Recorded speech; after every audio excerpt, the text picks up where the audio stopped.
Assalamu alaikum everyone. A very warm welcome to all our dedicated IAS and JKS aspirants to this de-stress workshop, proudly organized by Quintessence Institute, a pioneer in civil services coaching with over a decade of guiding stars like you. From record selections to free mentorship programs, certificates, and redefining the journey of civil services preparation, Quintessence has always been your compass. Today, we are here to ensure that compass also guides you through stress, burnout, and self-doubt. This workshop isn't just about strategies. It's about you, your motivation, your resilience, and your breakthroughs. To kickstart this, we are honored to have three of our senior faculty members share their wisdom. Let's begin. Our first speaker needs no introduction, a mentor who's transformed why into why not for thousands of aspirants. He's here to help you reignite your inner fire. Let's welcome the visionary Mr. Shahkar sir to speak on the power of why, finding your true motivation.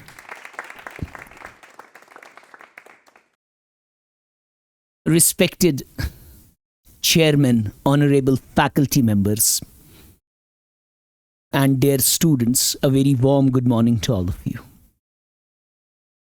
My name is Mohammad Shahkar, and I have been associated with the institution since the infancy of this institution.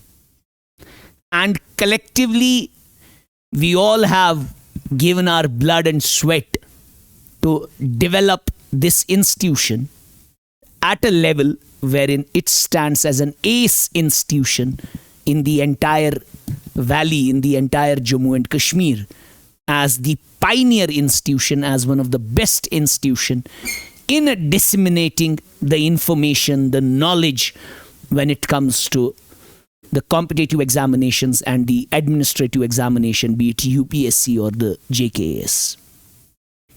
Now, today I have been given an opportunity to share my thoughts, to share my views with you people on the power of why and the motivation for the students.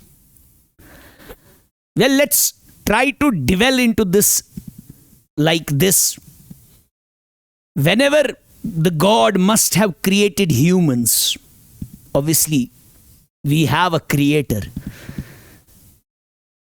And the backdrop behind it was that he had a creation plan, and we all have been created in this world with a why. That why we have been created in this world.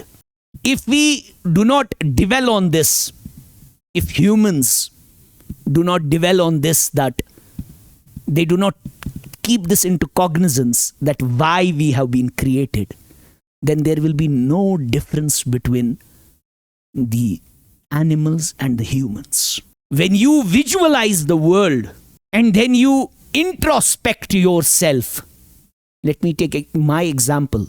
When I visualize the world and then I introspect myself, there I believe that there is innumerable amount of knowledge which is out there of which we have no idea. So that is why, to keep a why with yourself, the moment you wake up in the morning, you have to keep that why with you always. You have to keep on asking yourself why. What is my purpose? Even if you're coming to Quintessence, you must have a definite purpose.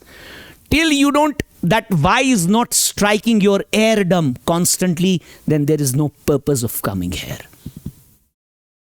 So this why always channelizes that energy in you in order to become a more considerate human, in order to become the human in the best form, in which way the world will become a better place. Wherever you are tomorrow, in any domain you are tomorrow, whether you are tomorrow a civil servant, or you are a businessman, or you are a faculty member, you have to keep one thing into cognizance, that this world is marred with problems. The world is marred with corruption. The world is marred with inequality. And the part of the world where we come from, we are marred with one problem, That's we are too judgmental about things. We are a radicalized lot. Recently, we must have seen a geographical phenomena. Moomin Sahib must be well aware of it. Okay, there was, once the winter came, it was very harsh. And then instantly, the February was pretty warm. And then there was no rainfall. There was deficit of 90%. So I witnessed one thing. I saw these mullahs on the pulpits shouting on the highest decibels of their vocal cords. We have gone wayward. It's just because we don't pray. It's just because the morality has gone for a toss. That is why God is angry with us. But I realized my brain juices got in turbulence. I thought with myself, none among them is looking at a fact that how much water we are wasting at our homes. Nobody is saying that is one of the major cause. Everybody is saying, bhai, berahravi hai. Bhai, ye cheez hai. Magar basic cause hai. Let me take example of my house.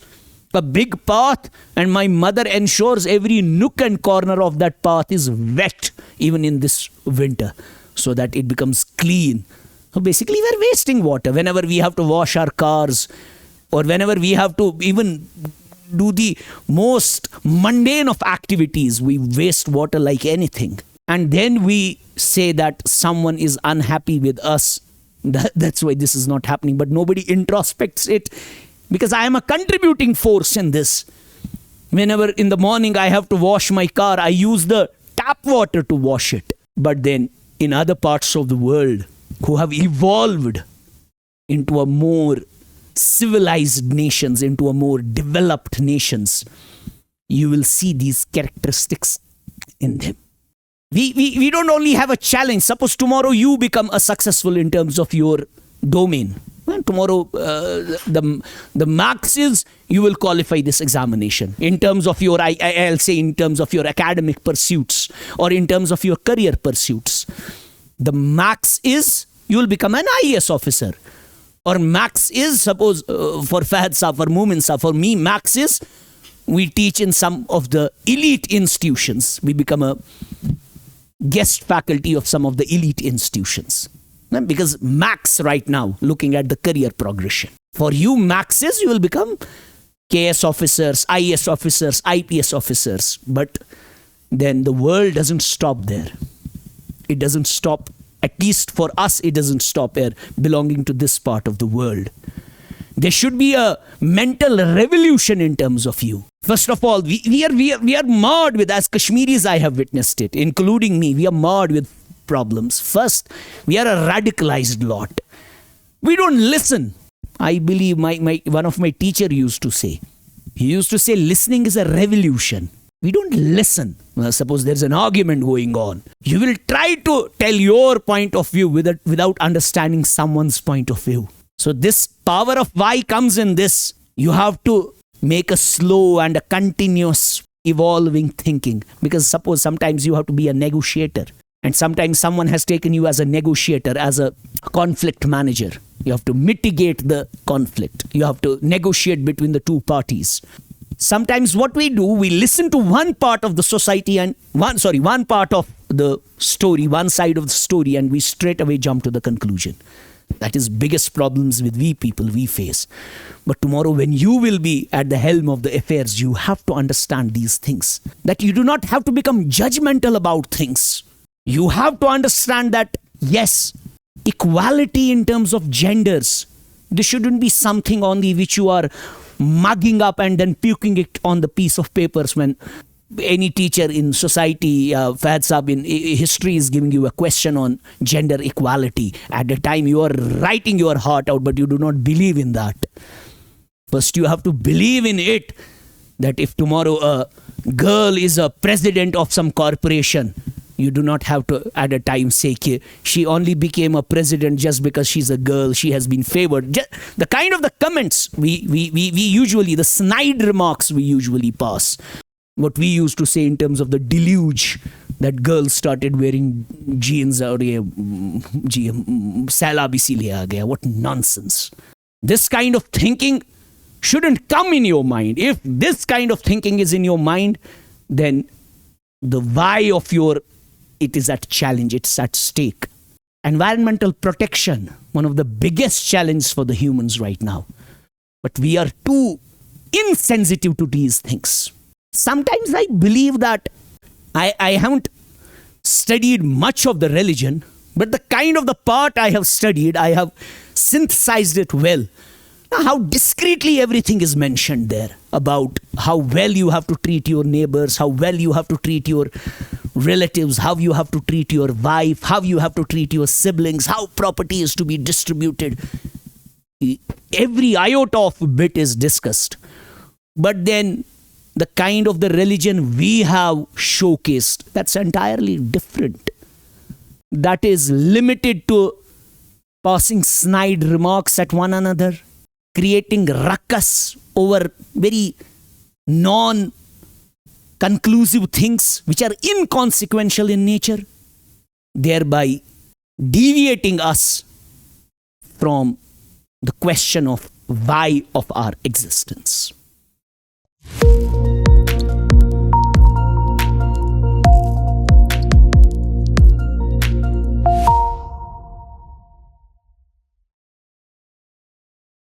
Now, this was a general kind of thing I discussed with you people.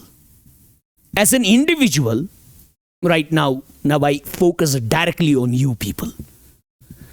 You came to this institution with a purpose. But then the purpose shouldn't be that we had nothing to do.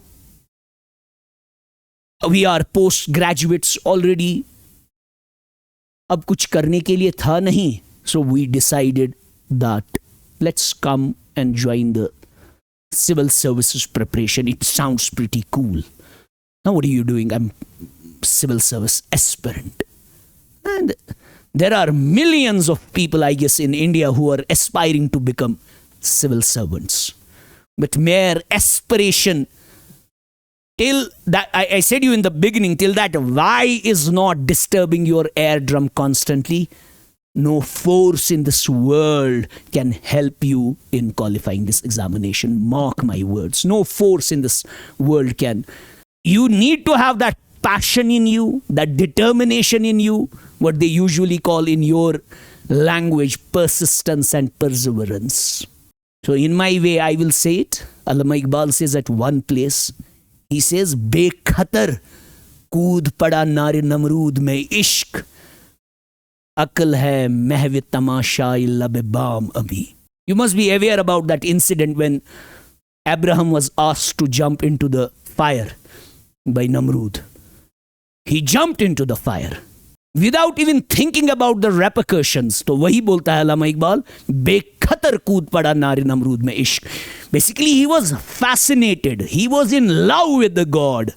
तो अकल है महव तमाशाई लब balm अभी. Intellect is thinking कि भाई आग है, गर्म है, जल जाएगा वहां पे. But then जो अकल वाले लोग हैं, they're still thinking कि you're going to burn in this. अकल है महव तमाशाई लब बाम अभी. But then he dwelled in that because he was passionate about this. He was confident that nothing will happen. He had a connection with someone. So you need to develop that kind of connection with yourself first. You have to be at yourself, you have to be confident that yes, I am going to qualify this examination. Then you need to have those smaller goals, then those bigger goals. Then you need to every now and then evolve. See, is there any value addition happening or not? Because see, this is something I'll tell you. Right now you are at the threshold. Very important threshold. Suppose you all must be graduates. Let's see it that way, है ना? You all must be graduates. Minimum graduates होंगे आप लोग. या mostly post graduates होंगे आप लोग. Now you are giving one important year of your preparation. या 14 months ये देते हैं यहाँ पे. Undoubtedly, मतलब I can vouch for it. I don't know what they say when they say about. I don't say it for the sake of saying. I can vouch for it. The kind of the faculty you have here. The kind of the intellect they have, it's unmatchable. बोलते हैं लोग कि भाई क्या बोलते हैं वो लोग Vajiram and Ravi. I have never been there. मतलब it's something like Virat Kohli is to cricket. They say Vajiram Ravi is to IAS coaching. But sometimes I saw one day Fahad Saab was teaching. He was teaching here. So I was sitting outside. या for that matter Moomin साहब जब पढ़ाते हैं या तहलील साहब जब पढ़ाते हैं.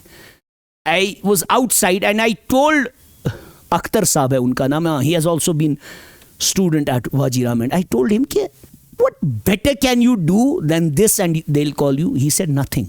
He said, I have been the student there. The kind of the focus teachers have here, the kind of the dedication teachers have here. We should disseminate the knowledge to the students in the best possible way. I'm not saying it just because I'm a part of this institution. No.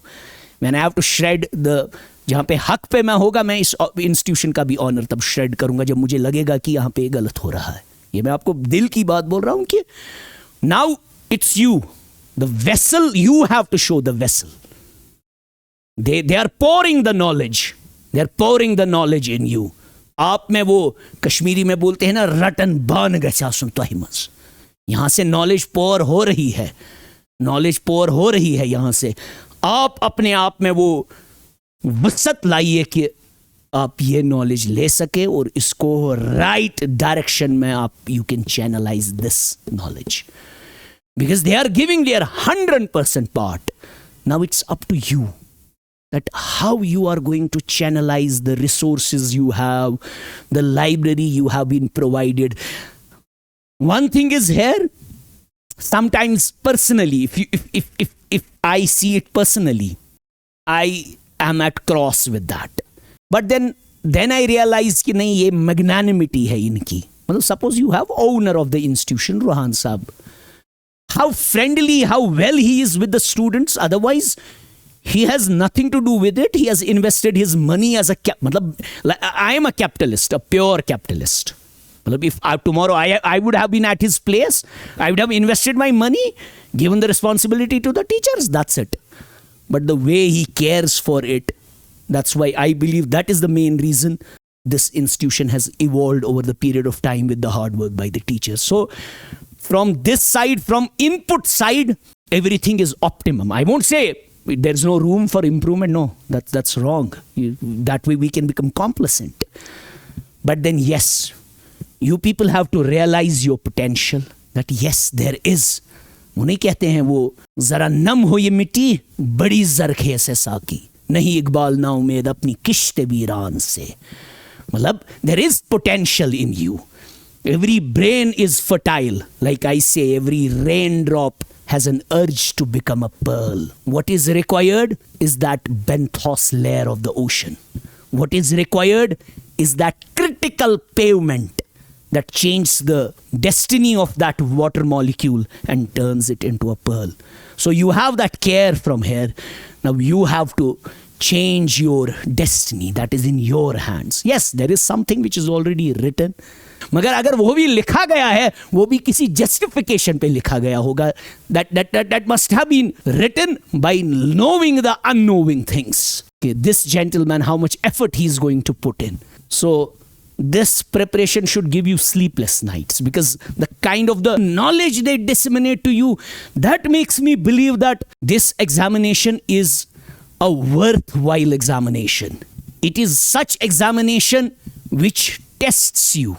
So that's why from here, suppose sometimes you are going to play pacers of a mediocre team. So at a time, even if you don't have such preparation, you can still bang the ballers all over. अब जहां शोएब अख्तर और Brett Lee वहां से आ रहे हैं bowling करने, there in your skill, your knowledge about the game. So your knowledge about the subject should be immense. You cannot just come here, muck up the things and then say it, yes, we're doing something. It is the biggest sin in my eyes. I swear, it is the biggest sin. Wherein you're coming here just for the sake of it. You have nothing else to do. I'm telling you, all the inputs are in place. The only thing is required from your end is that you have to give this 14-15 months your hair. जैसे वो शाहरुख खान नहीं बोलते हैं उस movie में उनको, ये 70 minute तुम्हारी जिंदगी के महत्वपूर्ण 70 मिनट है. Same is the case with you people. ये जो यहाँ पे आप देने वाले हैं, the kind of the time you are going to invest here, this should be fruitful.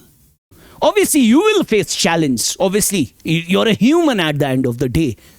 Like I will tell you, at this age, I am around 36 plus.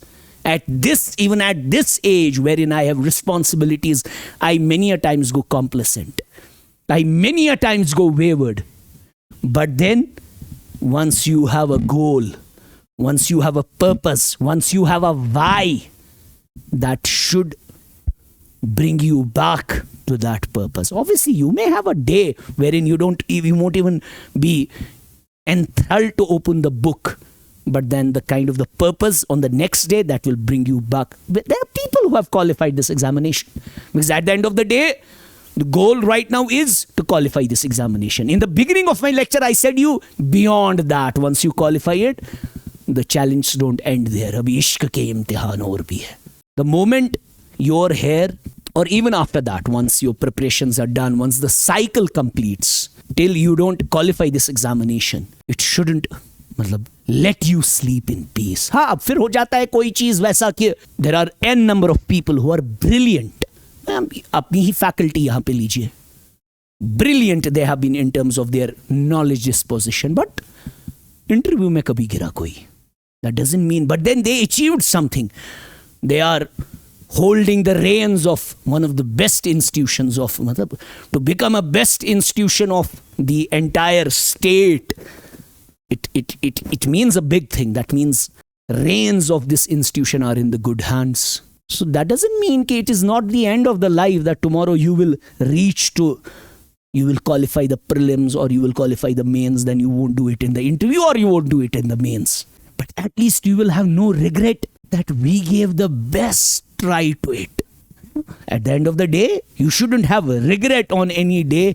That suppose whenever I talk to them, I learn a lot just because they have given the best to this.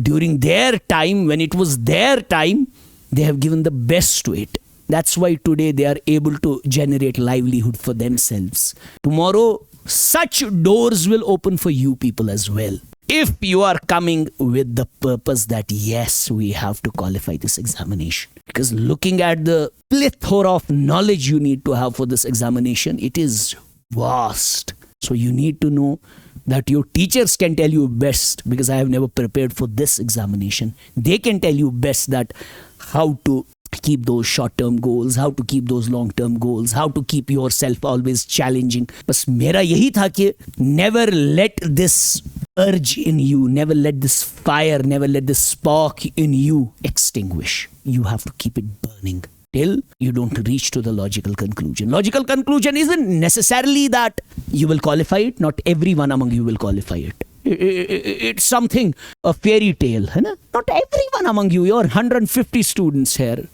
Not 150 students will qualify this. But yes, the moment you leave the institution, at least you leave with a knowledge repertoire. You leave with a knowledge base. That value addition which can make you marketable in the market. Otherwise, वो फैज अहमद फैज एक जगह कहते हैं, मैं बड़ा मुतासिर हूं उनसे, वो कहते हैं, तुम नाहक टुकड़े दामन में चुन चुन के छुपाए बैठे हो, शीशों का मसीहा कोई नहीं है, क्या आस लगाए बैठे हो. आपको मत अपनी जगह, you must be in this illusion कि tomorrow we will leave and then there are corporates. Like I was, when I was a student in Kashmir University, I was bright in terms of I used to give these speeches, I used to participate, I used to know my subject well. And I had this illusion that the moment 2 years will be over, I will handle the strategic management of some big 4 firms, be it KPGM, be it Deloitte. And जब मैं Deloitte के interview में बैठा, वहाँ वो चीजें पूछी, I had never come across those things. I was like, my God, where am I standing? अब मुझे वो रंग दे बसंती का वो डायलॉग याद आया डीजे का. वो कहता है ना, उसको मैं डीजे इधर ही कॉलेज में ही रहना चाहता हूँ. डीजे की कॉलेज में एक पहचान है. लाइफ ने कैसे कैसे DJ, it has jolted them. Ask your faculty, ask your teachers. You must be under this illusion that that's it. We qualify our education. We are done with the quintessence. Oh my God, we have such this now. Tomorrow we'll go out, anybody can hire us. भाई आज 15,000 की नौकरी देने के लिए कोई तैयार नहीं है किसी को. despite of having a PhD, despite of having a... Such is the situation. I'm telling you the economic situation of a nation right now. Such is the global crisis. So never be under this illusion कि you will live with knowledge and then खरीदार कोई बाहर बैठा है. नहीं, खोटे सोते होते ही नहीं आजकल. So you have to be... This is a reality check. I'm telling you. Right now, where you are sitting, you're the king. You're learning, you're evolving. But once you are out in the market, then you have to be ready to face the music. That's why keep that motivation right now very high. Because I'm telling you, ask. You have the best, who were the genius of their times.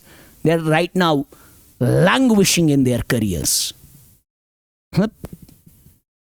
when जब इम्तिहान लेता है वक्त, फिर आपको longitude और latitude की फर्क भी भूल जाएगी. So never be under this illusion कि we are learning something and we are going to fetch a very high earning job. पैसा कमाना बहुत difficult है. It is the most difficult job in the world. हाँ, it is the easiest when there is complete value addition. When you are such, when you have such personality, when all the dimensions of the personality are such that you completely fit into the outside world. For that you have to overhaul yourself. Not only with the knowledge, but with the right mindset. The mindset is very important. You have to keep a very good attitude about things. Never be pessimistic in life. Never ever be pessimistic in life.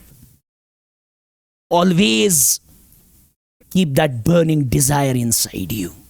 But you have n number of situations, n number of people in the world who were bogged down by the times, but they rose like phoenix from the ashes. So there may be momentarily, there may be challenges, but those challenges should make you more stronger. And then you have to be optimistic. Like I said, you do not have to be pessimistic. आपके मजहब में भी कहा गया है नाउमीदी कुफ्र है. You have to be optimistic. You have to evolve as a better person. Till आपका सोच अच्छा नहीं है ना, आप में कोई चीज अच्छी नहीं है. जब तक आपकी सोच खालिस नहीं है. It should be pure. It should be refined. It should not be judgmental. You're looking at someone just because she's wearing a different clothing attire than you and you're judging her. Or you're judging a man by keeping a French beard. I have no right to do that. So you have to be accommodative in your nature. That is very important.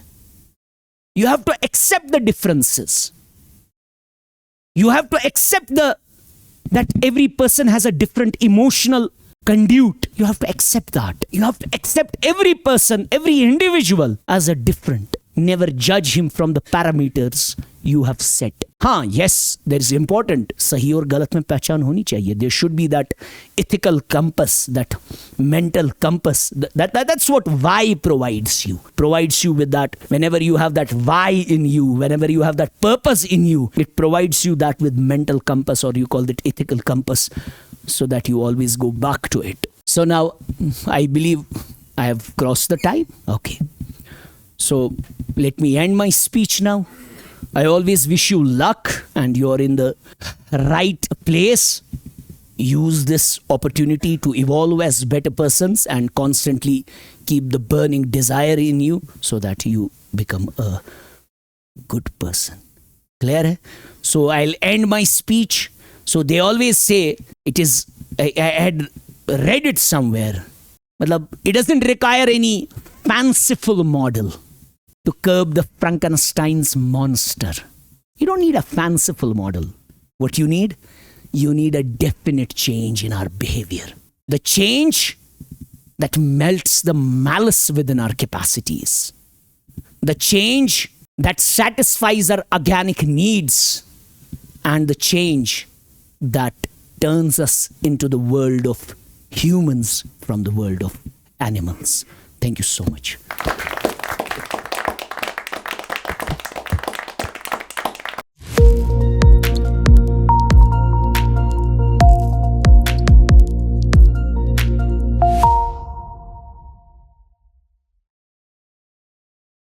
Thank you, sir.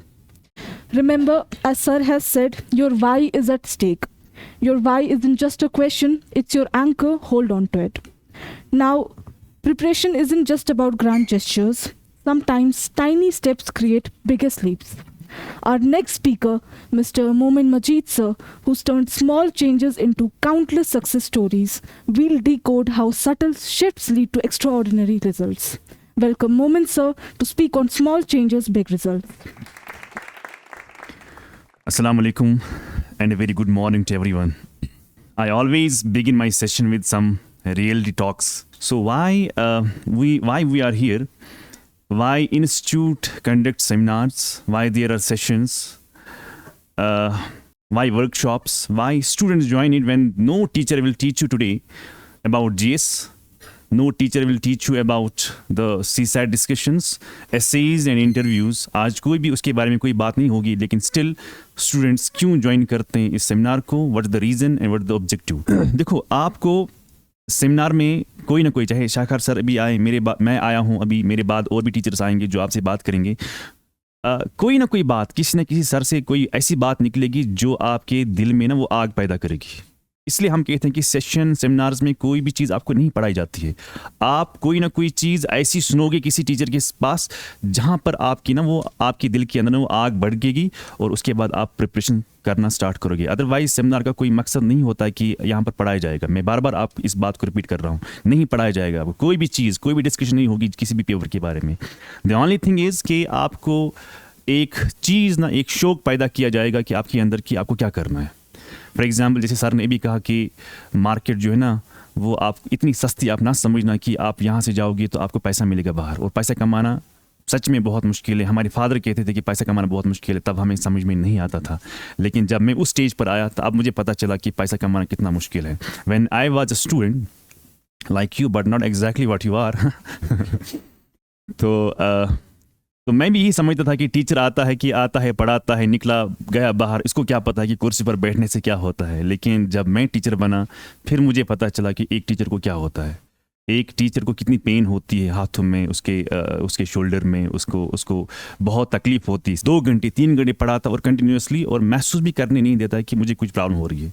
तो teacher बनना भी आसान नहीं है. इसलिए मैंने कहा कि सर ने भी कहा कि अगर आप किसी भी फील्ड में जाते हो तो पैसा कमाना इजी नहीं है ना. एक तो पैसा कमाना तो ठीक है, लेकिन अपॉर्चुनिटी ही नहीं मिलती कि मैं कमाऊं. जैसे कि अगर मैं बाहर के बच्चों को देखता हूं, मैं आपको क्लास में भी यही बोलता हूं कि बाहर के बच्चों को हम ये देखते हैं कि सुबह 9 बजे आते हैं, शाम के 6 बजे तक वो क्लास में बैठते हैं. किस पर बैठते हैं? एक समोसा खाते हैं और बैठते हैं क्लास में. अब हम देखो, हमें वैली में देखो कि हम पूरा पेट भर के खाते हैं, लेकिन 2 घंटे, अगर 2 घंटे के बजाय 3 घंटे की क्लास हो गई ना, हम तैयार ही नहीं होते हैं क्लास में बैठने के लिए. बहुत बड़ी प्रॉब्लम हमने यहाँ पर देखा है. अच्छा, अगर आप देखोगे कि एक टीचर का रोल क्या है एक बच्चे को मोटिवेट करने के लिए, एक बच्चे को पढ़ाने के लिए, जो भी जिस फील्ड में आप जाओगे ना, चाहे आप आईएएस बनते हो, केएएस बनते हो, जो भी जॉब आप करते हो ना, आपके पीछे टीचर का ही हाथ होता है. चाहे आप ऑनलाइन पढ़ते हो तब भी आपको टीचर ही पढ़ाता है, चाहे आप ऑफलाइन पढ़ाते हो ऑब्वियसली टीचर ही पढ़ाता है आपको. अगर आप खुद से किताबें भी पढ़ोगे ना, वो किताबें भी किसने लिखी होती हैं? वो भी प्रोफेसर ने लिखी होती है, असिस्टेंट प्रोफेसर ने लिखी होती है. तो कहीं ना कहीं आपको पीछे टीचर का ही हाथ होता है. तो इसलिए मैं कहता हूँ कि एक सबसे बड़ा मैं कहूँगा कि एक टीचर का रोल क्या होता है कि अगर एक टीचर एक स्किल डेवलप करता है एक बच्चे के अंदर, या वो एक इंटरेस्ट पैदा करता है एक बच्चे के अंदर, कि उसके बाद बच्चा खुद से पढ़ने लगता है, आई थिंक कि job of the teacher is done. तो इसलिए मैं कहता हूँ कि टीचर का एक बहुत बड़ा रोल होता है. जैसे कि अगर मैं आपके सामने बात कर पाता हूँ, it's not me, it's because of my teachers also. मैंने खुद टीचर से समझा है, मैंने खुद टीचर से सीखा है, मैंने बहुत सारी चीज़ें सीखी हैं जिसकी वजह से मैं आगे गया. हाँ, मैं कुछ नहीं था खुद से. I am telling you honestly कि जब मैंने स्टार्ट किया था पढ़ना, मुझे समझ में नहीं आता था कि मैं कैसे पढूं. तो इट इज़ टीचर जिसने मुझे समझाया कि कैसे पढ़ना है. अगर मैं आपको पढ़ा रहा हूँ, it's only because of teacher. अगर मैं आपके सामने बोल रहा हूँ, it's only because of the teacher. तो टीचर का हाथ बहुत बड़ा है जो एक सक्सेसफुल आदमी के पीछे रहता है. अब अगर मैं ये कहूँ कि बहुत सारे बच्चे मुझे कहते हैं कि सर हमें समझ में नहीं आता कि कैसे पढ़ना है, सर हमें समझ में नहीं आता है कि मैं पढ़ता हूँ सर याद नहीं रहता है, बहुत सारी चीज़ें ऐसी हैं। मैं कहता हूँ कि एक ही प्रिंसिपल आपको फॉलो करना, that's focus. If you learn how to focus, मुझे लगता है कि things are going to be very smooth. अगर आपको लगता है कि नहीं फोकस नहीं होता है, फिर आपका काम जो है ना वो पहले से फेल हो रहा है। अगर आपको फोकस करना आता है ना तो आप सक्सेसफुल हैं। If you know the process, things go very smooth. अगर आपको फोकस करना नहीं आता है, because there are multiple things in the market जो आपको डिस्ट्रैक्ट करने के लिए तैयार हैं। For example, you have mobile phones, you have multiple things in the society जो आपको डिस्ट्रैक्ट करने के लिए तैयार हैं। And the world is full of distraction. आप को मोबाइल हाथ में है, मैं कहता हूँ कि ये सबसे नज़दीक एक डिवाइस है जो आपको डिस्ट्रैक्ट करता है। आप रील्स देखते हो, कब आपने एक रील देखी उसके बाद आपने स्टॉप किया? नेवर। आप कंटिन्यूसली उसको स्क्रॉल करते हो, कब तक? 2 घंटे 2.5 घंटे तक होते हैं। अब इसका सिर्फ इतना ही नहीं हो रहा है ना कि टाइम ज़ाया हुआ मुझे 2 घंटे, नहीं, जो 2 घंटे आपने वीडियो देखे ना, आपके जहन पर क्या असर पड़ा वो लॉन्ग लास्टिंग होता है ना। आपने कोई वीडियो देखा, उससे आपके दिमाग में कुछ और चीज़ आ गई, तीसरा वीडियो देखा कुछ और चीज़ आ गई, चौथा चीज़ कोई देखा कुछ और चीज़ दिमाग में आ गई, उससे आपका माइंड जो है ना वो डिस्ट्रैक्ट होता है। अगर आपको ये कंट्रोल करना नहीं आता है ना, फोकस करना नहीं आता है, then the world is here. लोग बहुत पीछे हैं, जो आपके पीछे बैठे हैं, जो आपको नीचे करने के लिए तैयार हैं, वो तो हमेशा आपको गिराने की कोशिश ही करेंगे। बेहतर है कि जितना आप अपने आप को संभालेंगे, जितना आप फोकस कर पाएंगे इस प्रिपरेशन में, क्योंकि ये प्रिपरेशन भी इजी नहीं है, because it takes time. How much it takes time, मैं बोलूँगा कि जितना ये लेता है, कितना लेगा, it depends upon the child. For example, कोई मुझे कहेगा सर 1 साल में होगा, मैं कहूँगा हो भी सकता है। कोई कहेगा कि सर 2 साल में होगा, मैं कहूँगा हाँ होगा 2 साल में। अब मैं उसको क्यों कहता हूँ 1 साल? इट डिपेंड्स कि उसकी मेंटल कैपेसिटी कितनी है। आपको मैंने क्यों कहा 2 साल? क्योंकि इट डिपेंड्स कि आपकी मेंटल कैपेसिटी कितनी है। भाई यहाँ पर इतने लोग हैं जिनको 10-10 साल तक भी नहीं निकलता है प्रीलिम्स, है ना। इसका मतलब ये हुआ कि आप सही तरीके से नहीं पढ़ते हो। जैसे कि फॉर एग्जाम्पल अभी केस का प्रीलिम्स हुआ ना, केस में प्रीलिम्स में एक लड़का था, वो दोस्त ही है मेरा, मान लो कि उसको हम बात नहीं कर रहे थे इसमें प्रिपरेशन के टाइम पर। जब उसका एग्ज़ाम था तो मैं यहाँ क्लास लेता था, तो शाम को मैं कभी 10 दिन के बाद उसको 2 मिनट फ़ोन करता था कि आप कहाँ पहुँचे, किधर पहुँचे। तो उसने कहा कि मैं ये पढ़ता हूँ, मैं वो पढ़ता हूँ, मैं ऐसा करता हूँ, मैं वैसा करता हूँ, फिर मैंने ये मटीरियल आया, फिर मैंने वो मटीरियल आया, फिर मैंने इसको यहाँ से निकाला, फिर मैंने ये किया। मैंने कहा ठीक है, इट्स गुड। लेकिन जो ही प्रीलिम्स हुआ तो उसको 50 मार्क्स नहीं आते। फिर मैं कहा कि आपको हुआ क्या, इतनी मेहनत करने के बाद आपसे क्यों नहीं हो रहा है? उसने कहा कि मैंने वो पढ़ा, मैंने ये पढ़ा। मैंने कहा कि आपने पढ़ा था लेकिन आपकी डायरेक्शन सही नहीं थी। नहीं मैंने ये भी किया। फिर मैंने कहा कि जो भी चीज़ आप पढ़ रही हो ना, आप इसको हर डायमेंशन से नहीं समझते हो, आप इसको एक एंगल से पढ़ते हो, नहीं, आप इसको हर डायमेंशन से समझो ना, तब जाके बातें बनती हैं। सेकेंड थिंग इज़ कि आप जब भी कोई चीज़ पढ़ते हो ना, आप क्यों इतना मैंने हर बच्चे को मैंने देखा कि जब मैं भी स्टार्टिंग में मैं भी ये गलती करता था कि मैं एक ही दिन में NCERT ख़त्म करता था। तो eight the end of the day अगर मुझे कोई सवाल ये पूछता कि बोलो फलाइन चैप्टर में क्या लिखा है, इसके बारे में मुझे याद नहीं होता था। हम सब इसी रेस में लगे हुए हैं ना कि हमें जल्दी कंप्लीट करना है। क्यों करना है जल्दी कंप्लीट? मुझे समझ में नहीं आता क्यों करना है। By UPSC takes its own time. How much time? I will tell you honestly 2 years। 2 साल आपको देने ही देने हैं UPSC के लिए, तब जाके आपका काम हो जाएगा। अदरवाइज ये काम करना बहुत मुश्किल है। आप देखो कि कितने, जैसे सर ने कहा कि मिलियंस ऑफ एस्पिरेंट्स हैं यहाँ पर, कितने लोग सिलेक्ट होते हैं। भाई हर इंसान को पता है, हर एस्पिरेंट को पता है कि मुझे क्या करना है, मुझे कहाँ से पढ़ना है। जब हमारा टाइम था ना, हमें ये भी पता नहीं था कि कौन सी बुक पढ़नी है। आज इतनी एवेन्यूज़ हैं आपके पास। ऑनेस्टली टेलिंग, जब मैं हमें पता ही नहीं था कि लक्ष्मीकांत क्या होती है। अच्छा, पॉलिटी के लिए ये बुक आती है, अच्छा ज्योग्राफी के लिए ये बुक आती है, ये हमें सब पता ही नहीं था। हमें पूछना पड़ता था, फिर पूछने वाले भी उतने अच्छे नहीं थे, उतने सिंसियर भी नहीं थे कि वो सच बोलते। अच्छा, आज आपके पास सारी एवेन्यूज़ हैं। आज आपको किसी को पूछने की ज़रूरत है ही नहीं। आज आपके सामने कि मुझे क्या पढ़ना है। आप हमसे बहुत ही आगे हो। जब हमारा टाइम था ना, हम बहुत पीछे थे। आप बहुत आगे हो क्योंकि एडवांस टेक्नोलॉजी की वजह से। आज इंटरनेट आपके पास है, आज मोबाइल आपके पास है, आज आपके पास हर कोई रिसोर्स है, लेकिन तब भी आप नहीं पढ़ पाते हो। Why? Because of distraction. So distraction से जब तक आप नहीं हटोगे तब तक आपका काम नहीं होगा।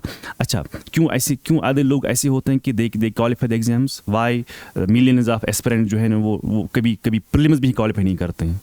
क्यों ऐसा क्यों होता है? क्योंकि या तो आप वो तरीका फॉलो ही नहीं करते हो। तरीका एक ही है भाई, पढ़ना है, मेहनत करनी है। सर और क्या तरीका? और कोई तरीका है ही नहीं। मैं बार बार कहता हूँ क्लास में, कोई हाजमला नहीं है, कोई इंजेक्शन नहीं है, कोई ऐसा मेडिसिन है ही नहीं जिसकी वजह से आप इसको ना वो पानी में डाल के आप इसको पिएंगे उसके बाद आपको याद रहेगा। नहीं, क्योंकि गवर्नमेंट को कौन सा बंदा चाहे? गवर्नमेंट को वो बंदा चाहे जो एक हार्ड वर्कर होगा, जो पेन लेगा। गवर्नमेंट को बंदा नहीं चाहेगा जो मुफ्त में जिसको मुफ्त में मिला होगा कोई चीज़, गवर्नमेंट को वैसे बंदे नहीं चाहिए। उसको वो बंदा चाहे जो प्रेशर को हैंडल करे। यूपीएससी ने डिज़ाइन किया ही है ऐसे सिलेबस कि आपको प्रेशर होगा ही होगा। आप जो ही सिलेबस को देखते हो ना, कि आपको क्या लगता है, कि आपको लगता है कि यार ये तो बहुत समंदर है।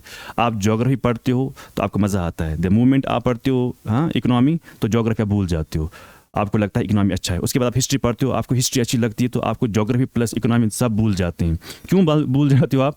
द रीज़न इज़ कि आपने समझा नहीं है। अगर मैं प्रीलिम्स के केस के पेपर को देखता हूँ ना, as a teacher point of view, मुझे लगा सबसे ईजी पेपर था, मुझे लगा। लेकिन एज ए टीचर के हिसाब से मुझे नहीं देखना चाहिए, मुझे देखना चाहिए स्टूडेंट के हिसाब से पेपर। तो मैं कहूँगा ओवरऑल ठीक पेपर था, ना तो इजी था ना तो टफ था, इन बिटवीन मॉडरेट में, जिसको मैं कह सकता हूँ कि ऐसा पेपर था। लेकिन बाद में बच्चे कहते हैं कि सर नहीं, इस बार बहुत मुश्किल पेपर था। कितना मुश्किल ज़्यादा पेपर था? आप क्या करते हो, अगर क्वेश्चन में 4 स्टेटमेंट्स होते हैं ना, आप चारों को ऐसे पढ़ते हो कि आप मिस करते हो। जो स्टेटमेंट का लास्ट वाला वर्ड जो होता है ना, वो बहुत इंपॉर्टेंट होता है। आप स्टेटमेंट पढ़ते हो, आपको लगता है ये सही है, लेकिन जो लास्ट वर्ड होता है ना, वो उल्टा होता है।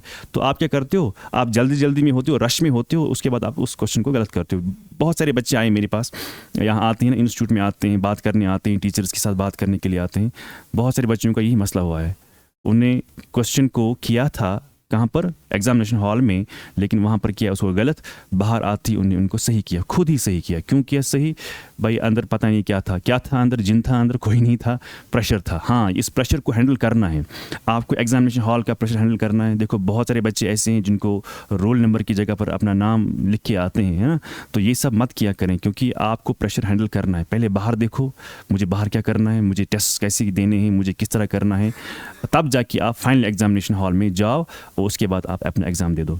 इसलिए मैं कहता हूँ कि यहाँ पर इतने सारे मल्टीपल कोचिंग सेंटर्स हैं, इंस्टीट्यूशंस हैं, जो आपको नोट्स भी दे रहे हैं, जो आपको टेस्ट सीरीज़ भी दे रहे हैं, जो आपको बुक्स भी दे रहे हैं, जो आपको लेक्चर्स भी दे रहे हैं, सब फ्री भी है, लेकिन पढ़ने के लिए कोई तैयार है ही नहीं। इसलिए मैं कहता हूँ कि मेहरबानी करके कि आप अपना टाइम ज़ाया ना करें, डिस्ट्रैक्शन से थोड़ा दूर ही रहें। बेहतर है कि आप अपने आप को देखो, क्योंकि मार्केट सही नहीं है बाहर। हाँ, आपको लगता है कि हम खाना खा रहे हैं, अभी हम क्यों खाना खा रहे हैं? क्योंकि अभी माँ बाप ने कमा के रखा है, इसलिए हम खाना खाते हैं। You ask the same question to the Bihari student, one who is from Orissa, one who is from Chhattisgarh, वो क्यों मेहनत करता है? वाई? What the reason? उसको कौन ऐसी चीज़ ट्रिगर करता है वो मेहनत करता है? क्योंकि उसको मालूम है कि मुझे शाम को खाना नहीं खाना है, क्योंकि शाम का खाना उसको बेचारे को होता ही नहीं है। हमें है ना खाना, शाम का खाना हमें है, कल का भी है, 6 महीने तक हमारा खाना है, इसलिए हम मेहनत नहीं कर पाते। परहैप्स मुझे लगा कि ये एक प्रॉब्लम है यहाँ पर। अच्छा था कि हमें सपोर्टिंग चीज़ थी, लेकिन हमने इसको किसी और चीज़ में यूटिलाइज़ किया है। अगर मेरा एक दोस्त है, मैं बार बार कहता हूँ क्लास में, वो झारखंड का था, तो मैंने कहा, मैं बार बार कहता हूँ क्लास में इस बात को, उसको मैंने कहा एक बार कि हम चाय पीने के लिए जाते हैं, कहा कि नहीं मुझे नहीं चाय पीनी है। मैंने कहा कि नहीं मैं पिलाता हूँ। तो फिर वो आया, तो मैं सोच रहा हूँ यार ये क्यों अब आया। अब पहले तो मैंने उसको कहा कि चाय पियेंगे, तो उसने कहा कि नहीं। अब मैंने कहा कि मैं पिलाता हूँ, तो अभी आया। फिर जब हमने चाय पी, चाय ख़त्म करने के बाद जब हम वापस आ रहे थे रूम की तरफ, मैंने उसको बोला कि आप चाय क्यों नहीं आए थे पीने के लिए? बोला कि मैं 2 महीने से मैंने चाय नहीं पी है। 2 महीने से मैंने चाय नहीं पी है। क्यों? क्योंकि मेरे पास पैसे है ही नहीं, मुझे बचता ही नहीं पैसा चाय के लिए। आप मुझे बता, आप में से कौन सा ऐसा लड़का है, लड़की है जिसने एक दिन खाना या चाय नहीं पी होगी? सब खाते हैं, 2-2 बार के 4-4 बार हम चाय पीते हैं, क्योंकि हमने मत ये फेज़ देखा है, इसलिए हमें लगता है कि ज़िंदगी जो है वो आसान है। इसलिए मैं कहता हूँ कि हमें भी एक यहाँ पर मोटिवेशनल स्पीकर था, जैसे कि आप लोग बहुत सारे लोगों के पीछे जाते हो, वीडियोस देखते हो वगैरह वगैरह, लेकिन मैंने अक्सर देखा है जितने भी मोटिवेशनल स्पीकर है ना, उन्होंने खुद से कुछ नहीं किया होता है। आपको क्या ज़रूरत है बाहर मेरे से, टीचर से, बाहर किसी मौलवी से या किसी भी बंदे से आपको ना ये एनर्जी लानी है? भाई आपको मोटिवेशन अपने घर के अंदर ही है। फॉर एग्जाम्पल, आपका माँ बाप है, योर पेरेंट्स आर देयर, आपको क्या लगता है वो कमाते हैं ना? इस टाइम पर कमाते हैं ना, आपको सपोर्ट करते हैं। But think at the same time कि आहिस्ता आहिस्ता मेरे माँ बाप जो है वो फाइनेंशियली वीक हो रहे हैं, आहिस्ता आहिस्ता जो मेरे माँ बाप हैं वो मेरी तरफ आ रहे हैं। मुझे बताओ, जब आपके माँ बाप कमज़ोर हो जाएंगे, वही दिन आ रहा है ना? अभी नहीं आएगा, आने वाला है ना वही टाइम। तो इसलिए मैं कहता हूँ आपको कि मेहरबानी करके कि आपको मोटिवेशन बाहर लाने की ज़रूरत है ही नहीं। अगर आपको मोटिवेशन है वो अपने घर के अंदर ही है। कैसे वो अंदर है? आप अपने माँ बाप को देखो, द टाइम विल कम, वो आपकी तरफ ही आएंगे क्योंकि वो कमज़ोर हो जाएंगे from both the two sides, financially as well as physically, वो दोनों हिसाब से वो कमज़ोर हो जाएंगे। द टाइम विल कम, आपका बाप आपसे कहेगा कि मुझे पैसे नहीं हैं, मुझे दवाई लानी थी, मुझे 1000 रुपया चाहिए फॉर एग्जाम्पल, और आपके पास 1000 रुपया नहीं होगा, तो उस वक्त आपने क्या सोचा होगा, क्या हो जाएगा? Are you getting my point? तो इस चीज़ को दिमाग में रखो। मेरी क्लास भी है, आई विल कंक्लूड, लेकिन इस चीज़ को दिमाग में रखो कि मुझे मोटिवेशन बाहर से नहीं है लानी है, मुझे मोटिवेशन अगर लानी मुझे घर के अंदर ही लानी है। दो चीज़ें यहाँ पर मैं और कहने की कोशिश कर रहा हूँ। एक ये है कि जो मुझे बहुत सारे हर क्लास में मुझे बच्चे बोलते हैं कि sir what's your role in coaching centre, कि आपका हमने देखा कि आप यहाँ होते हो, आप पढ़ाते हो। मैंने कहा कि जो मेरा रोल है, जिस तरह बाकी टीचर्स का रोल है उस तरह मेरा भी रोल है। ना मैं उनसे ज़्यादा हूँ ना मैं उनसे कम हूँ। जिस तरह वो मेहनत करते हैं उस तरह मैं भी मेहनत करता हूँ। नहीं आपका कुछ ज़्यादा है। मैंने कहा कुछ भी ज़्यादा नहीं है। तो मुझे जो मेरी अटैचमेंट है, मैं आपको ये क्लियर करूँगा, जो मेरी अटैचमेंट है इस इंस्टीट्यूट के साथ, वो इसलिए नहीं कि इंस्टीट्यूट की वजह से है। मैं इस फैमिली को इस इंस्टीट्यूट से पहले 5 साल जानता हूँ। तो हमारी अटैचमेंट डायरेक्टर सर हैं, मुझे इसके साथ अटैचमेंट है 2014 से। तो अटैचमेंट मेरा इस इंस्टीट्यूट की वजह से नहीं है, बल्कि हमें इससे पहले भी हम एक दूसरे को जानते हैं। हमारी फैमिली टर्म्स हैं, आते जाते रहते हैं। उसके बाद इंस्टीट्यूट स्टार्ट हो गया। तो कोई भी मुझे लगता है कि हर बैच में मुझे बच्चे यही कहते हैं कि सर आपका क्या यहाँ पर रोल है। मैंने कहा यार मैं टीचर हूँ और क्या हूँ। नहीं आपका कुछ ज़्यादा है। मैंने कहा कुछ ज़्यादा नहीं है। So let me make it clear today कि मैं थोड़ा ऐड इस बात को यही करूँगा कि वो ये है कि मेरा एक भाई है, बड़ा वाला भाई है। तो उसने मुझे एक बार कहा कि एक मूवी आई है, इसमें मूवी आज आई है, तो मुझे वो अच्छी लगी बहुत। मुझे लगता है कि वो बहुत आगे तक जाएगी, वो मूवी बहुत पैसा कमाएगी। मैंने कहा कौन सी मूवी है? कहा कि 3 इडियट्स। आई होप कि सब ने देखा होगा। अगर नहीं देखा होगा तो मुझे लगता है कि शॉर्ट्स तो देखी होंगी आपने। तो जब मैंने स्टार्टिंग में मूवी देखी ना, तो मुझे वो अच्छा नहीं लगा। 20 मिनट 25 मिनट मैंने कहा यार क्या बकवास मूवी है, तो मैं क्यों उसको देखूँ। भाई ने कहा कि नहीं आप देखो। फिर जब मैंने उसको देखा ना एक बार, मैंने उसको 5 बार देखा। फिर ऑनेस्टली 5 बार मैंने उसको देखा कि अब जो ये सवाल है ना आपका कि आपका क्या रोल है इस इंस्टीट्यूट में, मुझे लगता है कि मैं इस बात से ही कंक्लूड करूँगा कि आपने देखा होगा कि उस मूवी में जो पहला दिन होता है, जब स्टूडेंट्स जाते हैं ना, कहाँ, कॉलेज जाते हैं ना, कॉलेज, तो सबसे पहला लेक्चर जो लॉन में होता है ना, वो होता है वायरस का। आई होप आपने देखा होगा। Think I am the virus of the quintessence classes. So at the end मैं एक नसीहत करता हूँ आपसे कि वो ये है कि सर ने भी वही चीज़ आपको बोली कि अपने विजन से कभी भी कंप्रोमाइज़ नहीं करना।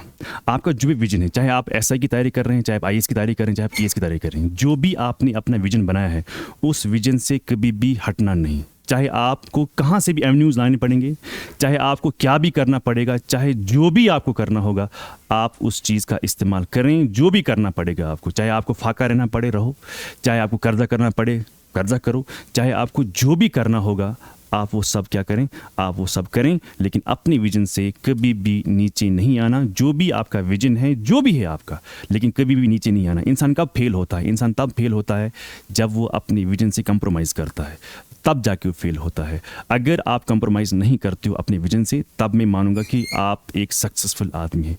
Thank you very much.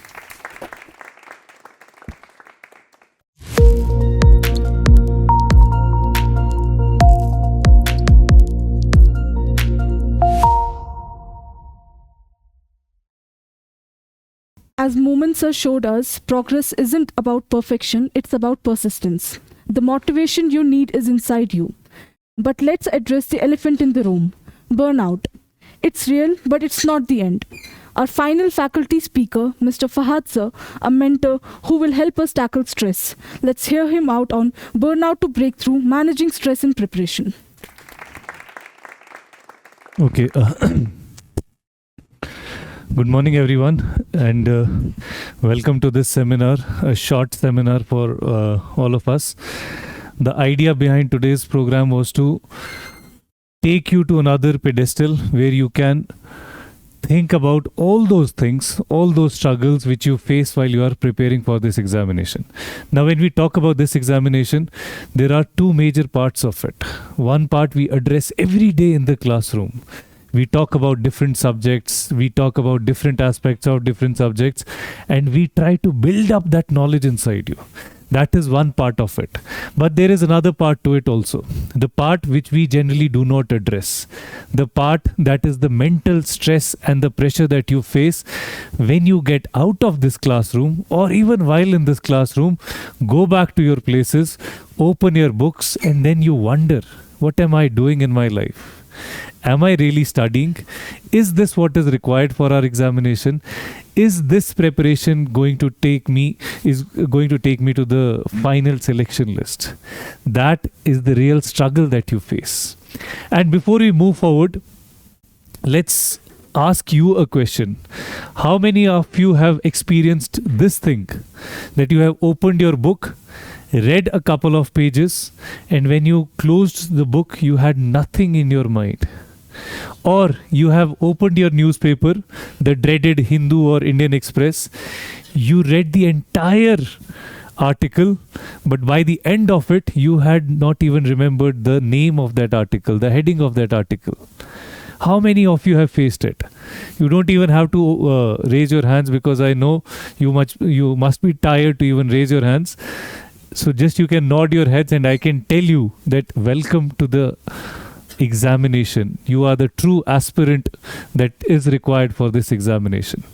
But there is something very important that you need to understand, that stress is a part of this examination. And I have been telling you, मैं कई बार class में बताता भी हूँ, that this exam is not only about education or knowledge. This exam is how do you build your personality. UPSC, why do we say, like Momin sir said, it might take 2 years to qualify this exam. Why do we need this much time? क्यों चाहिए इतना time? Can't we read these books in 5 or 6 months? Definitely we can read these books in 5-6 months. But why do we need this time? Simply because it is a life transforming experience. आपकी journey शुरू होती है the moment you pick up those Laxmikant और NCERTs. उसके बाद वही चीज़ें आप ट्रेनिंग में लेते हो, वही चीज़ें आप एग्जामिनेशन में लेते हो. But this stress is something that you need to understand, that it is a part of this game. It is a part of this examination, and you have to take care of this thing. इसका ख्याल नहीं रखोगे तो आप 10 बार भी अपनी किताबें पढ़ लो, all you will do is you will just read without understanding. And for this examination we do not need reading. Reading सिर्फ लगती है CSAT के 10-12 questions में. For our other paper we need understanding from different aspects. मैं जैसे if somebody is from the yesterday's class, we were discussing India's political structure post independence, और मैंने उनको क्या बोला क्लास में पढ़ाते पढ़ाते, ये आप पॉलिटी में भी पढ़ोगे आप. So this is how you need to understand that there are different dimensions to this examination. But before we move towards discussing or we talk about different subjects, right now we need to understand that how should we tackle this stress. किस तरह से हम इस stress को tackle करें, किस तरह से ये मिथ बस्ट करें हम कि भाई ये सिर्फ एजुकेशन हासिल करनी है, बहुत सारा याद करना है, बहुत सारा रट्टा लगाना और एग्ज़ाम पास हो जाएगा. नहीं, it is about transforming your life. It is about bringing changes, permanent changes into your lifestyle. You might be a very bad student in all your school, college, or a brilliant student. It hardly matters. The day you think about appearing for this examination, you start from zero. आप जितने भी इस classroom में बैठे हो, किसी ने 80% लाए होंगे, आई होप लाए हो, किसी ने 12th में, किसी ने 60 लाए होंगे, कोई होगा 90 वाला भी होगा, कोई होगा वही 33% वाला जो सिर्फ पेपर फिल करके आता है. All of you are at the starting point which is zero. किसी ने कुछ नहीं पढ़ा है, किसी को कुछ नहीं पता है, लेकिन अब शुरू करना है. And when you start studying, सबसे इम्पॉर्टेंट चीज़ें आपकी लाइफ में और क्या क्या होंगी. आप किताबें जमा करोगे, किताबों के साथ साथ जैसे जैसे पढ़ते जाओगे, सबसे सिग्निफिकेंट और पहली चेंज जो शायद मे बी परमानेंट हो, जैसे I also face it every day, जो आपकी लाइफ में होगी, आपके नेक और शोल्डर में दर्द शुरू हो जाएगा. Something I also got when I was preparing. ये क्यों हो रहा है? Because you are building up stress. You are sitting at one place. घंटों के लिए आप एक किताब पढ़ के बैठ के पढ़ रहे हो. These things are bound to happen. So how do we tackle all these things? ये stress हम कैसे handle करें? सबसे पहले बेसिक चीज़ें समझना ज़रूरी है. The first thing that you need to understand is that this exam is not about 17 hours of preparation और 16 आवर्स ऑफ स्टडीज़ और 12 आवर्स ऑफ पढ़ाई. सब पूछते हो, आप सब पूछते हो कितने घंटे पढ़ना चाहिए. It is not about the number of hours, it is about the quality that you put in those hours. मेरे लिए 4 घंटे हो सकता है, may be you put in only 3 hours and get more than that. So it should be the quality that matters and not the number of hours. आज तक किसी ने नहीं पढ़ा है 24 घंटे या 15 घंटे या 20 घंटे. ये सिर्फ मिथ है that you need to study for so many hours, क्योंकि इतने घंटे आप कैसे सर्वाइव ही नहीं कर सकते हो. इतने घंटे हमारे यहाँ बिजली नहीं रहती, तो आप कैसे पढ़ोगे. So you need to understand that you do not have to study for so many long, at a stretch long hours. It is about the quality that you put in those hours. मैं किताब लेके बैठूं, सुबह बैठूं और शाम तक किताब लेके बैठूं, वो काफ़ी नहीं है. That is not enough, because what you require is that even if I'm reading 10 pages out of that book, I should have understood those 10 pages threadbare. From different dimensions I should have understood those 10 pages. वो ज़्यादा important है as compared to that I am reading the book for the entire day. उसके साथ साथ दूसरी सबसे important चीज़ जो आपको समझनी है वो क्या है, that you need to have a proper scheme of your education. A scheme in the sense that you need to understand that it is not at a stretch that you are studying. Stress बढ़ता है उस चीज़ से जब आप एक ही साथ लंबे period के लिए बैठ के पढ़ना शुरू करते हो. You need to break that into different phases. You need to break it down into smaller phases, and you need to make that pattern according to your body clock. आपको अपनी body clock को समझना चाहिए. The first thing that you need to understand for this examination is understanding your mental capacity, understanding your physical capacity, understanding your body clock. कोई मेरी तरह होगा, वो रात को बहुत शार्प हो जाता है, मैं रात को पढ़ सकता हूँ, मैं दिन को नहीं पढ़ सकता. If I am not a early riser. If I wake up at 5 in the morning and pick up a book, I'll be asleep by 5:15. But you might be somebody जो सुबह उठ के पढ़ता है, or you might be somebody जो दिन में सबसे ज़्यादा शार्प होता है. That is where you need to understand that this is my prime time. This is the time when I should be focusing on the best subjects that are there, but with breaks. और इसके फिर अलग अलग formulas हैं. You study for 50 minutes, take a 10 minutes break. You have studied for 1 hour. You study for the next 50 minutes, take another 10 minutes break. You have studied for 2 hours. That break thing, that 10 minutes of break will refresh yourself. आपने देखा होगा cricket में भी लोग breaks लेते हैं. क्यों लेते हैं? बिकॉज खेल रहे हैं कॉन्स्टेंटली, एक ही चीज मोनोटोनसली कर रहे हैं. You cannot do that for a long period of hours. So you need to take constant breaks to have that constant urge in your brain to know things, to understand things. ज़्यादा पढ़ना है, ज़्यादा understand करना है. Burn out हो जाओगे आप. Imagine your self, imagine करो अपने आप को एज अ मोबाइल फ़ोन. अगर उस मोबाइल फ़ोन में मैं सिर्फ डेटा एंटर करता रहूं, एक टाइम आएगा उस फ़ोन की बैटरी भी फट जाएगी, उसकी मेमोरी भी ख़त्म हो जाएगी. What do you need to do is you have to take breaks. उस फ़ोन में भी आपने उतना ही डेटा एंटर करना है जितनी उसकी कैपेसिटी है. And you have to focus on your capacity by breaking down your study time into shorter periods. और उसके साथ साथ सबसे important cheese, I call it the 3 Fs. ये 3 Fs क्या है? सबसे पहले, have a very good friend in your circle. For this examination आपको वो अर्ली मैन नहीं बनना है जो केव में जाके छुप जाएगा. Because if you become that early man, वापस आप सिर्फ एक स्टैच्यू बन के निकलोगे. IAS ऑफिसर बन के नहीं निकल सकते हो. You need to have somebody in your life where you can share your thoughts. Somebody obviously जो डिस्टर्ब ना करे, somebody who can share your thoughts. Now I'll give you 2 examples. आपकी ज़िंदगी में एक ऐसा फ्रेंड है जो आपको हमेशा आके सुनाता है, पिछले साल जो कट ऑफ था 115 है, हमारा तो कोई चांस नहीं है. पिछले साल कट ऑफ 100 था, हमारा तो कोई चांस नहीं है. Do you need such kind of a friend? No, you don't need such kind of a friend. दूसरा फ्रेंड है जो आपको बोलता है यार ये डिफिकल्ट टॉपिक है, आज बैठ के समझाएंगे एक दूसरे को, या आज बैठ के डिस्कस करेंगे. ये वाला फ्रेंड आपको मोटिवेट करेगा.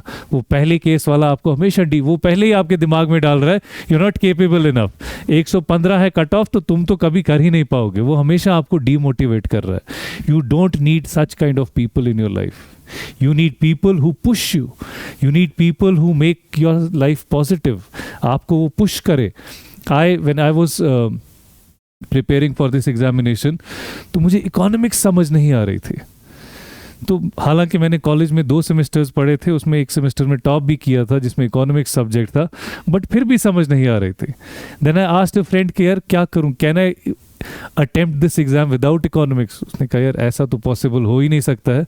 Then he suggested me something कि एक काम कर, don't go for 11th 12th, तुम 9th की किताब से पढ़ना शुरू करो. 9th पढ़ो, 10th पढ़ो, 11th पढ़ो, 12th पढ़ो. Bye the time I reached 12th की book, I was good in economics. I could understand economics. I could write economics के questions. वो एक अच्छी सलाह थी मेरे लिए. A friend who came handy, who helped me in doing something which I wasn't able to do. You need somebody like that in your life. Not somebody who demotivates you. अगर वो friend मुझे कहता नहीं यार तू तो छोड़ दे preparation, तुमसे नहीं हो पाएगा, शायद मैं prelims भी कभी नहीं देता. Because मुझे ये realize हो जाता कि I cannot do this because I cannot understand a very important subject. So you need a very important friend who can, जिसके साथ आप एक दिन दिल खोल के बात कर सको. आज मेरा मन पढ़ने का नहीं कर रहा है, सो आपको कुछ स्टोरी सुनाएगा, कुछ बोलेगा, हाँ जब आप पढ़ रहे हो तब डिस्टर्ब भी नहीं करेगा. ऐसा फ्रेंड चाहिए. Secondly, very important, and this is important for the girls specially.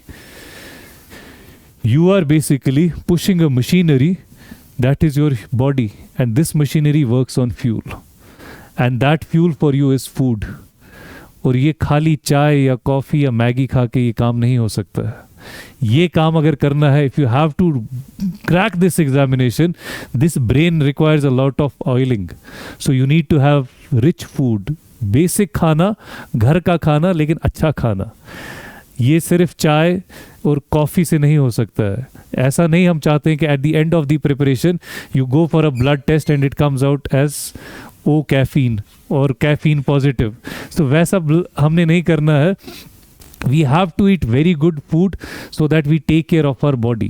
And the third aspect, the third F that is very important for your examination, ये छोटी छोटी चीज़ें हैं, सुनने में बहुत छोटी लगेंगी लेकिन इनका इम्पैक्ट आपकी प्रिपरेशन पे बहुत ज़्यादा है. The third F is fitness. Fitness, अगर आपकी मेंटल फिटनेस, फिजिकल फिटनेस बहुत ज़रूरी है. आपने थोड़ी बहुत साइंस पढ़ी होगी. वी हैव हार्मोन्स, डोपामीन और बाकी सारे हैं, सेरोटोनिन वगैरह, हैप्पी हार्मोन्स जिनको कहते हैं. वो कब आपकी बॉडी रिलीज़ करती है? वो एक तो है एडिक्शन वाले हार्मोन्स भी हैं, फ़ोन वाले, but you need to have physical fitness. जितना आप फिजिकली फिट रहोगे you can put in long hours of studies. Because ये important है. When you sit for long hours and you have to study, you need to be mentally very fresh, mentally very active. वरना होगा क्या? लक्ष्मीकांत खोला, अभी index ही पढ़ रहे थे तो आंखें बंद होने लगी. पहला पेज पढ़ा, बेसिक्स ऑफ कॉन्स्टिट्यूशन, और नींद आने लगी. आपने कहा नहीं अभी थोड़ा होल्ड करेंगे. आप गए नेक्स्ट चैप्टर पे, अमेंडमेंट पे, वहाँ सारे आर्टिकल मिक्स हो गए और आप सो गए. And by the time you wake up you have spend 2-3 hours in sleeping. वो क्यों हो रहा है? Because you are not physically and mentally fit. So ये 3 चीज़ें, a good friend, proper food and physical fitness. वो कुछ भी हो सकती है. Take a 10 minute stroll, 10 minute walk करो, कमरे में ही करो, कुछ भी करो. गो आउट, जिस दिन पढ़ा नहीं जा रहा है just go out, roam around, कहीं पे जाओ, पेड़ों में बैठो, किसी पार्क में बैठो, बस बैठना ही और कुछ नहीं करना. पार्क में बैठो and just sit and enjoy your nature and refresh your self. तब जाके आपका स्ट्रेस कम होगा. Because stress works in a cycle. आपको स्ट्रेस होगा, आप क्या करोगे? पढ़ोगे नहीं. जब आप नहीं पढ़ोगे और स्ट्रेस होगा, और स्ट्रेस होगा, आप और नहीं पढ़ पाओगे. It goes on in a cycle and you would and up burning your books. फाड़ के फेंक दोगे किताबें बिकॉज आपसे पढ़ा नहीं जा रहा. Because these are things that are bound to happen. आप एक मोनोटोनस लाइफस्टाइल जीने वाले हो for a year and half और इवन 2 years, उसमें ये सारी चीज़ें होने वाली हैं। और ये सारी चीज़ें इंश्योर आप कब करोगे कि मैं इन चीज़ों को हैंडल करूं? When you follow the small changes in your life. Like Momin sir said, small changes can make big impact in your life. यही स्मॉल चेंजेस हमने लानी है ज़िंदगी में, so that we can handle stress, so that we can reach that breakthrough. ठीक है, उसके बाद another important thing, and that is very important, it is not necessary that you have to study for the next 365 days at a stretch. कोई ऐसा दिन होगा जिस दिन आपकी बॉडी गिव अप करेगी, कोई ऐसा दिन आएगा जिस दिन आपका ब्रेन गिव अप करेगा।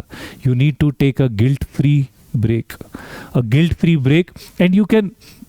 आज हमारे पास we have a lot of information, lot of personal experiences of people who have qualified these exams.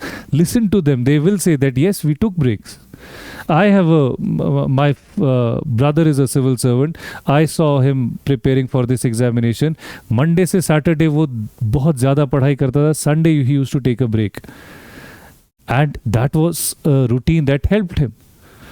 And that is something you also need to take into consideration, that you need to give time to recover from the mental fatigue that you will be having. But उस break की एक condition है, उस break की condition है कि पहले 5 दिन 6 दिन पढ़ाई की हो। ऐसा ना हो कि ब्रेक के साइकिल को तोड़ने के लिए एक और ब्रेक ले लो आपके, बस आज लास्ट ब्रेक है, इसके बाद मैं कल से पढ़ूं। नहीं, जब आपने 5 दिन पढ़ा होगा तब जाके छठे दिन ब्रेक लेना। ये नहीं कि 5 दिन सोए रहे फिर छठे दिन बोलो अब सो के थक गए, अब ब्रेक लेंगे और उसके बाद पढ़ेंगे। That is not something that you need to do. And what else, the most important thing that you need to understand, हम अक्सर देखते हैं like we get all of the faculty members, हमें ये सवाल बहुत ज़्यादा पूछा जाता है, what if we do not qualify. सारों के दिमाग में ये चीज़ आती होगी from day one, what happens if we do not qualify this exam. Shakar sir ने भी बताया मार्केट बहुत खतरनाक है, it's not easy to make money. What if you do not qualify? I will ask this question to you, क्या होगा अगर आप क्वालिफाई नहीं करोगे? Would that change your personality? No, it is not going to change your personality, provided आपने मेहनत की होगी। हाँ, टाइम वेस्ट किया है फिर तो कुछ भी हो सकता है। Is that going to change your identity? No, it is not going to change your identity, because your personality defines you, this exam does not define you. आप क्वालिफाई करो या ना करो, आप ऑफिसर बनो या ना बनो, your personality would define you, not this examination. और उसके लिए बहुत इंपॉर्टेंट चीज़ क्या है? You need to understand that failure is a part of this preparation. Imagine करो, वी हैव हमारे पास कई एग्जाम्पल्स हैं। हमारे पास एक बहुत बड़ा एक्टर है Amitabh Bachchan, known for his quality of voice. जब वो बोलता है देवी और सज्जनों केबीसी में आपका स्वागत है, लाइक भारी आवाज़, ferocious voice, and he was rejected by all India radio कि तुम्हारी आवाज़ अच्छी नहीं है। नाउ इमेजिन अगर वो इस फेलियर के साथ बैठ गया होता कि मेरी आवाज़ अच्छी नहीं है, he would have not made anything in Bollywood or in his career. Yeah, even after reaching the peak of his career, he went bankrupt हो गया वो। उसके बाद भी he did not give up. उसके बाद he started KBC and everything and recovered. I was listening to his interview a few days back. He said कि मेरे पास कुछ भी नहीं था, I lost every penny that I had earned. और उसके बाद फिर से जीरो से स्टार्ट करके he made his career. When people think about retirement, he was making his second career. 60 के बाद 70 ईयर्स की उम्र में एक आदमी अपना दूसरा करियर शुरू कर रहा है। And look at his movies, जो मेन लीड एक्टर है उससे ज़्यादा इम्पैक्टफुल रोल उसके होते हैं, not even as a lead actor. Why? Because he did not give up, he took failure in his stride. APJ Abdul Kalam rejected by Indian air force, उनको क्या पता था ये आदमी supreme commander of Indian military बनेगा एक दिन, या रॉकेट मैन ऑफ इंडिया बनेगा, ये हमें रॉकेट बना के देगा, जिसको आज हम रिजेक्ट कर रहे हैं। So understand these things. या हम हिस्ट्री में पढ़ते हैं, गांधी जी, मैं अक्सर सुनाता हूँ, गांधी जी को अंग्रेजों ने ट्रेन से बाहर फेंक दिया। उनको क्या पता था यही आदमी फिर एक दिन हमें यहाँ से निकालने वाला है। If you get stuck with your failure और विद द थॉट कि भाई इस फेलियर में अगर मैं चला गया तो क्या होगा, you are not going to prepare for this exam. आप कभी सही से प्रिपेयर नहीं करोगे. Because instead of thinking about the result, you need to understand and value this process. जो ये प्रोसेस है ना प्रिपरेशन का, इस प्रिपरेशन के प्रोसेस को अंडरस्टैंड करो, इस प्रिपरेशन में रहो. डोंट थिंक अबाउट कि एग्जाम के बाद क्या होगा. वो 1 साल के बाद है वो स्टेज आपका, या 2 साल या 1.5 साल.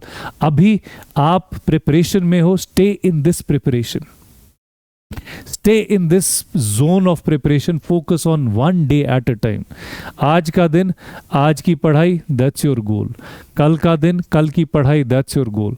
It is the culmination, the combination of all these days जो आपको सक्सेस की तरफ ले जाएंगे. आप आज ही सोचना शुरू कर दो, मैंने लक्ष्मीकांत पढ़ लिया, मैंने एनसीईआरटी पढ़ ली, बस मैं पास हो गया या नहीं हुआ. That is not going to take you to success. आप एक दिन पे फोकस करो. वी हैड एक टॉपर था, कनिष्क कटारिया है उसका नाम. He didn't qualify a couple of times and then he said कि I changed my strategy. Instead of thinking कि मैं क्या बनूंगा एग्जाम के बाद, मैं इस प्रोसेस के बारे में सोचने लगा कि मैं इस प्रोसेस को कितना एफिशिएंटली करूंगा. दिस एवरीडे प्रिपरेशन, ये कितनी एफिशिएंट मैं बनाऊंगा. आई न्यू कि अगर मैं ये कर सकूं, I would be successful. And look at the result. He was the topper of his batch. क्यों? बिकॉज उसने वो नहीं सोचा साल के बाद मैं प्रिपेयर करूंगा तो एग्जाम दूंगा तो क्या होगा. He stayed in that zone of preparation. That is what is required for you. That would handle your stress for you. और उसके साथ साथ याद रखो that this process is not the end. This process is just a part of your life. Your end goal is success. The end goal is, the destiny is of qualifying this exam. जब आप इस path पे सही से चलोगे, then only you can reach your goal. It is something, आप picnic पे जा रहे हो, ऐसा नहीं हो सकता ना आप तंग आओ जर्नी में और ये सोचो कि अब पिकनिक पे पहुंच के मैं एंजॉय करूंगा. Your enjoyment, your calmness start from the moment you sit into that car. अब आप लड़ाई करते हुए जाओ जो साथ में बैठा हुआ है उसके साथ, और फिर आप सोचो कि आप दोनों लोग एंजॉय करोगे वहाँ पर डेस्टिनेशन पे पहुँच के. That can not happen. You have to start enjoying the very process. The moment that you sit into that car for a destiny, you have to enjoy that entire process. इस process पे focus करो. I can guarantee you आपका stress कम हो जाएगा. I can guarantee you you would start understanding what you're reading instead of just reading. और ये समझो, हम अक्सर खासकर मैथमेटिक्स को के साथ जिनको थोड़ी सी जिद होती है लाइक मी, वो अक्सर पूछते हैं यार ये इतनी चीज़ें जो मैंने मैथमेटिक्स में पढ़ी, डिफरेंशिएशन, इंटीग्रेशन, ये यूज़ कहाँ होती है लाइफ में. लेकिन ये वाली पढ़ाई यूज़ होती है. Whatever you are reading in for this examination, ये सच में प्रैक्टिकल एप्लीकेबिलिटी वाली नॉलेज है. And this is something you will use whether you become an officer or you become something else in your life. You would use this knowledge. और अगर कहीं कुछ use नहीं हुआ, घर में इतना शो ऑफ करोगे आप अपनी इस नॉलेज के साथ कि सबकी बोलती बंद करोगे. बिकॉज कोई भी डिस्कशन हो वो किसी ना किसी सब्जेक्ट के साथ आपको रिलेट ज़रूर करेगा. And if you can speak on that thing, at least घर में तो आपकी बहुत वैल्यू बनेगी ही बनेगी. सो focus on the process of preparation. Focus on 1 day at a time. Focus on the fact that if I continue doing this, if I take care of 1 day of my life, I can qualify this exam. And ये छोटी छोटी चीज़ें साथ ले जानी है. छोटी छोटी चेंजेस हैं जो आपने अपनी लाइफ में करनी है. Then only this process can become life transforming for you. And then only you can think of becoming an IAS officer. Imagine you somehow qualify this exam. आपने ज़िंदगी में अपनी लाइफ में कोई इम्प्रूवमेंट नहीं की है. You would be such a bad officer. आपको कभी अच्छी पोस्टिंग नहीं मिलेगी. आप एक गवर्नमेंट के लिए लाइबिलिटी बन जाओगे. फिर एक स्टेज आएगा, गवर्नमेंट पूछेगी आपसे, भाई परफॉर्मेंस रिव्यू दे दो अपना, क्या क्या किया है. बिकॉज आप क्वालिफाई तो हो गए, लेकिन आपने अपनी लाइफ में, अपनी पर्सनालिटी में इम्प्रूवमेंट नहीं लाई. That improvement starts from here. This process of becoming an officer, ये ट्रेनिंग के बाद स्टार्ट नहीं होता, ये यहीं से स्टार्ट होता है. Imagine this preparation is a preparation for training.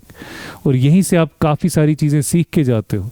वहाँ सिर्फ आपको फाइनल शेप देने वाले हैं to become an officer. So I would conclude by saying that if you focus on this preparation journey, if you focus on bringing small changes in your life, if you focus on transforming your life, taking this process as a transformation process, learn from this month. जो आज हम रमज़ान के महीने में हैं, हम कितने भी कैसी भी लाइफ जीते हो, कम से कम इस 30 दिनों में हम कोशिश करते हैं कि हम बहुत अच्छी चीज़ें अपनी लाइफ में इंक्लूड कर सकें. हम कोशिश करते हैं हम अपनी लाइफ में हम नमाज भी पढ़ें, रोज़ा भी रखें, अच्छे काम करें, कोई गलत काम ना करें. We take it and we know, अंदर अंदर से हमारे दिमाग में ये चीज़ होती है कि अगर हमने ये 30 दिन सस्टेन कर लिया, शायद हम ये आगे भी कंटिन्यू कर सकते हैं. And if not all, some do continue it beyond Ramzan also. Take this period in a similar tone कि भाई आप यहाँ पे छोटी छोटी चेंजेस लाओ, you would see that becoming a life transforming experience for you. ठीक है, so thank you so much and best of luck for all of you.